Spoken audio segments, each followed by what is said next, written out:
Okay, now we're going to talk a little bit about installing our probe. Now there's already a probe hole inside of this machine, and we've got our chemical injection coming down, so it's injecting as close to the over top of the probe as we can. That's to try to help us reduce overshoot. We want the probe to sense chemical injection as soon as we possibly can. So if they're installed on the same side of the tank and over top of each other, as close as you can to being over top of each other, that's going to give you more accuracy, and it's going to cause it to use less product. With every probe comes 2 washers and the probe itself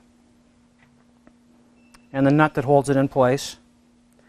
Plus it comes with 2 bullet connectors, which is one way that you can connect it, so it's easy to remove.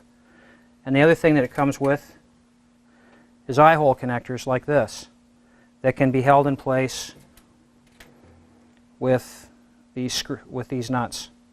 So if sometimes we have problems in some situations where if you don't use eye holes, the customer has a tendency to get underneath the machine with a broom, knock the probe wire off, bad connections. There's all kinds of things that can create problems, but the long and the short of it is that if this probe isn't connected, it's never going to stop feeding soap.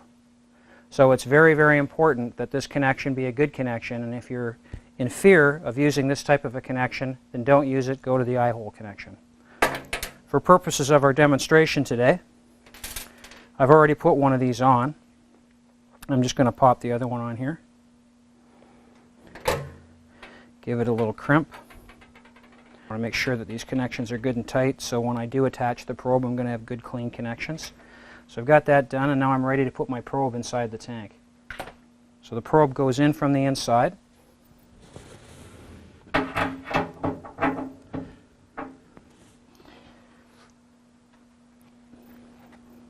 you may need to have somebody help you do this, but sometimes you can support it from the outside, like so, and then just thread this nut into place. It's nice to have this so it's flat, so let me turn it just a little bit.